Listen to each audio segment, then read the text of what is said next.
Moving on to our next agenda item with our colleague from SANS, Nuno. He will present managing fatigue and the ATC from an ATC perspective.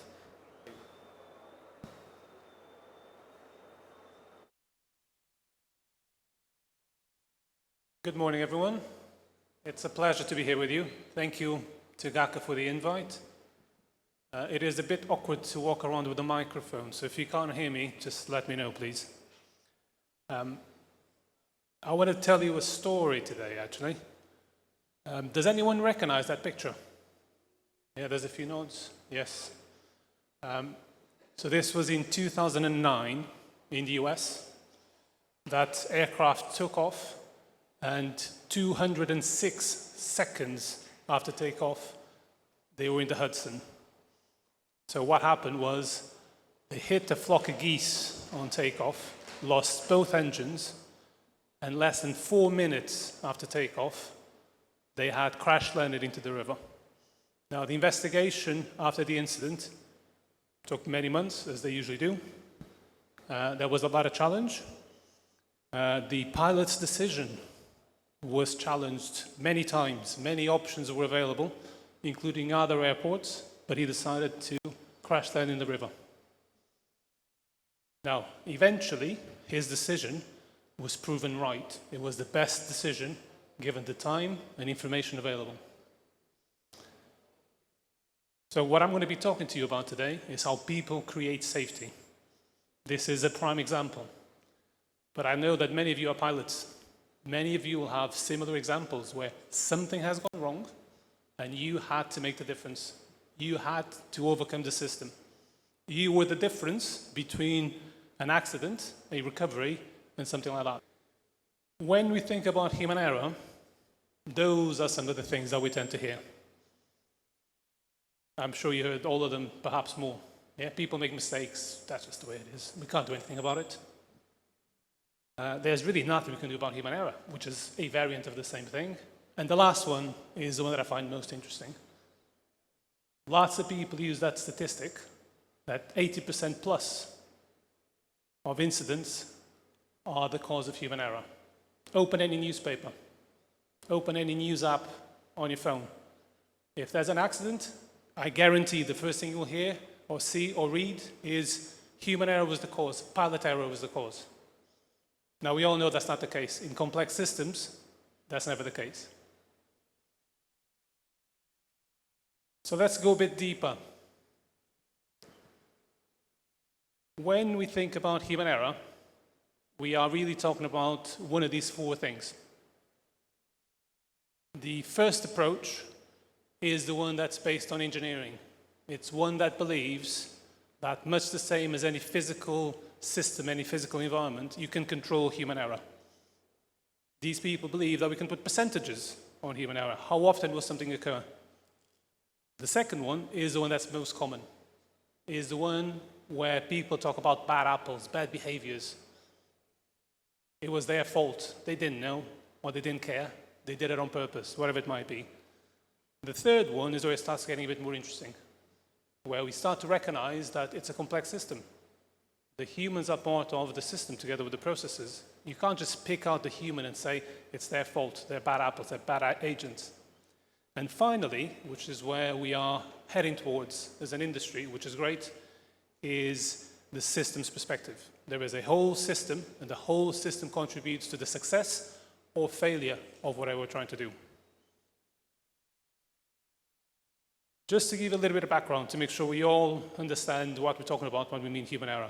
Human error started with Freud. I assume everyone heard of Freudian slips, when you want to say something and you say something else. And the belief by Freud and others was that it was the truth coming out. You were lying, and then the truth would slip in. Move on to the 20th century, and optical illusions started to be the discussion about human error. But really, it was the Second World War where human error, as we know it, came to being. So what was happening in the UK was there was a lot of accidents at the end of a mission when the pilots were landing and they were crashing the airplane. And it was believed it was because it was fatigue or they were drained. or actually they had lost attention because they had completed the mission and they were almost home, so they would be distracted. And this was the belief for many months, many years, until actually what was identified was that the two handles that controlled the landing deck and the flaps were very similar, and the solution is what you see on screen. Just by touching it, when they replaced the physical handles, the pilots stopped crashing because they could, by touch, identify which of the two they were touching. And that's really where the human error concept and the discipline started. Over time, we somehow slipped into those sorts of things. These models that look at the specific activity done by the human and they try to classify it. Was it a mistake? Was it a slip? And that, unfortunately, led us deeper into that belief that it is the human that's at fault. So my argument with you today is that there is no place in aviation for that anymore. That had a time and place. We need to be beyond that. We need to think about the system and recognize the contribution of humans in creating safety, not in degrading it. But if we continue down that route, these are some of the definitions that were created on the basis of those models. As you can see, they all point towards the individual. They all talk about blame. We're back at saying it's the pilot's fault, it's the user's error. And this is what we see in the media, because this is a lot easier than saying it's really complicated. Yeah, the whole aviation system is very, very complicated. The pilots have multiple systems in an aircraft they need to manage. They need to interact with air traffic control. They have all of these things happening at the same time that they need to manage. The system is very complex, but that's not an easy story to tell. Just to really illustrate the point, if you haven't seen this, The Far Side by Gary Larson, it's a comedy strip that uses aviation as its background very often, and I think it's very to the point, where in this example, would we say that it's Ted's fault? Or is it the system design? Should Ted be able to activate the wings falling off button? And the answer obviously is he shouldn't. And that is what we need to see and discuss in aviation.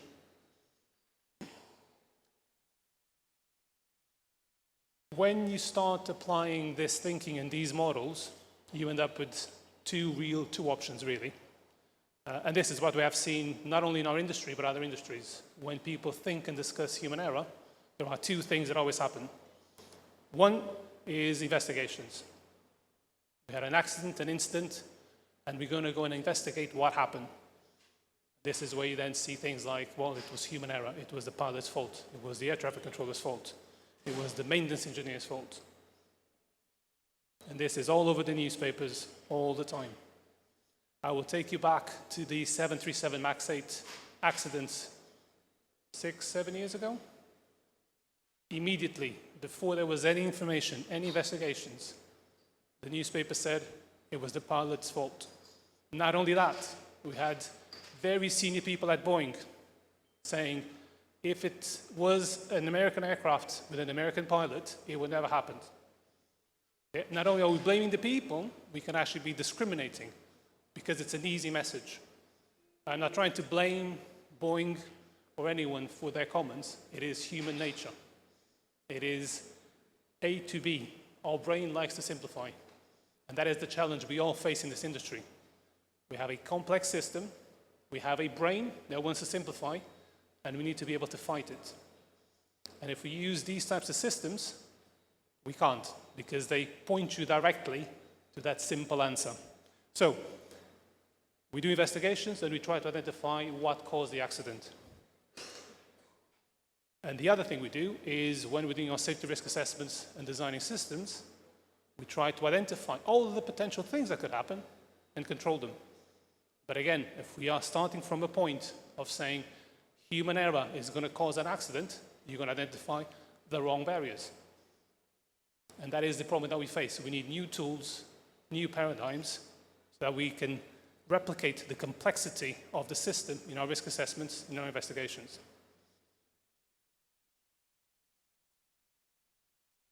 So, of all the things that come out of applying those two approaches, The most concerning one is the bottom one. It's the quality. Because if we are not thinking about the complexity of the system, if we are not thinking about human error in the context of a system, we're going to end up with poor quality fixes. We're going to be fixing the wrong thing. And we'll be seeing the same accident again and again and again. Again, I will point you to the 737 MAX 8. It was the pilot's fault. And then 2 months later, we had another accident. Then all the flights were grounded, all the airplanes were grounded, until we understood what was actually happening behind it.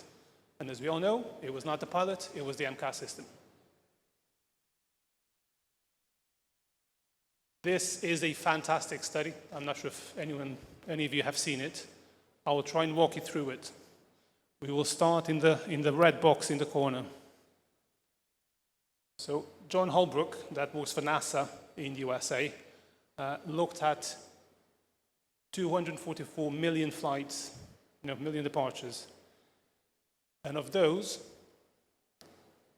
48,799, 922, I'm not sure if this has a pointer, no, were flights that required pilot intervention. Yeah, so the red circle. Yeah, so the orange circle is the total number of flights. The red circle are the number of flights that required the pilots to take some sort of action. Something went wrong, and the pilots had to do something. The blue circle are the number of accidents. So very simply, what this diagram is showing you with actual hard data is that when things go wrong, people make the difference. 48, almost 49 million flights had something wrong with them. And a human or multiple humans made the difference. They deliver the service they needed to deliver. Yeah, successful, safe flights. However, our methods, not just when we're talking about human error, when we're talking about safety as a whole, we tend to focus on the 310. The ones when something went wrong and the pilot was not able to compensate. Yeah, and that's the problem, that's the challenge we have. We keep focusing on the things that go wrong and we forget about all the things that went right. And the problem with that is, of those 48 million flights, the same issue would have happened multiple times and the pilot has compensated. I'll take you to the 737 MAX 8 example again. Once the investigation came out, all of the pilots knew, or many of the pilots knew, that the MCAS was a problem, and they had managed to compensate time and again, not resulting in any accident. The data was there, we were looking at the wrong place.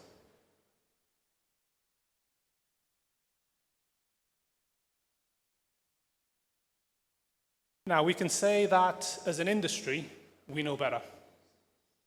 And if you see the definition that Eurocontrol has created of what human error is, you can see that it talks about the system. It talks about complexity. It talks about unintended behaviors following personal expectations. It tells us what we know is true. It's a complex system. However, on the day-to-day, pick any dictionary. It tells you the top one. The human did something wrong. The machine was fine, it was the human. So we will continuously have this battle because we have two very different uses of the same word. Now, what's the solution to that? There's the few options that people have been pursuing. Let me tell you. So there are now people in our industry that continue to use human error with good intent. So they recognize that it's not the best term, it can be misunderstood, but it's useful to talk about it because it gives us something to focus on and to develop. There are others that reject the concept, but it's very convenient. It's complicated to say. It's a really complex system. We need to look at all the factors. If you just say human error, it's a lot easier. And then there is a group of people, number 3 there, that have completely given up on using human error and are now coming up with different terminology that is not as simplistic and does not point towards blame. And even back in the 80s, there was already a group of people challenging the use and validity of talking about human error, saying it's misleading. It's not a useful construct. And I believe that. I'm in that place. I am trying to move away from using human error and to talk about something else. So obviously what we're talking about is systems thinking. It's to think about the system as a whole and view human behavior as part of that context. It's a dynamic context. And this graph was very well presented yesterday by a different speaker, where the reality, and we all know this, is that performance varies.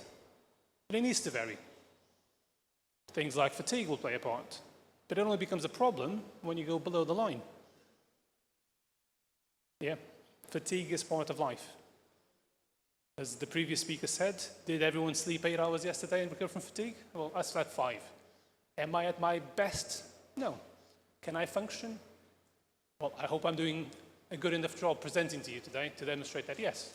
Could it be better? Absolutely. And we all do that because that's just the way life goes.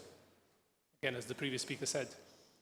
So the issue is not that performance varies, is that in a complex system, at some times, it might dip below what's acceptable. And what we need to be able to do is identify where that threshold is, how close we are, and if we pass it, and then what we do about it. Because to be effective on the day-to-day, there are trade-offs we all need to do. Because we can't be 100% safe, 100% on time, 100% not fatigued, and keep adding. It's not possible. There is a trade-off every single time. So to come towards the end, my message to you today is that people create safety. So every time you hear anyone talk about human error and trying to blame someone, please point out to them that is not the case. That is due to the focus on the number of events that go wrong. There is a much bigger amount of events that go right when the human had to intervene to make things right. The best way to talk about it is to talk about the system design, and we have good system design or effective system design, and complex system design that's less good, less useful. And that performance variability should be expected, it's not a bad thing. And really to finish, this is the last slide, I promise. We started with those 3 statements around human error that are out in the wild. Hopefully, we can all agree that after this presentation, that yes, of course, people make mistakes. But in a complex system like the one we work in, that is no excuse. We have multiple barriers. We understand the complexity. We do not rely on pilots, controllers, maintenance engineers to be the sole barrier preventing an accident. And if we do, we are doing something wrong. The system is missing key components. There is nothing we can do about human error. Of course we can. But again, we have to focus on the system, not just the individual. We are not going to train people to see better. We are not going to train people to be able to identify things that are beyond our hearing range or vision range. Yeah, but sometimes this seems to be what we think is going to happen. There was some sort of incident, and the result is we'll train them. We'll brief them. We'll give them an update. This is the point. Unless it's a willful violation of procedure, that is not effective. And finally, human error is the cause of 80+ incidents. Hopefully, as you saw in Joel Holner's study, that is not the case. When we look at all the situations where the pilots had to intervene, the times that they made the difference to create safety is far larger than the times that things go completely wrong. And with that, I thank you for your time. If you want to connect with me, please scan the QR code. All my details are there. And I look forward to talking to you in the breaks.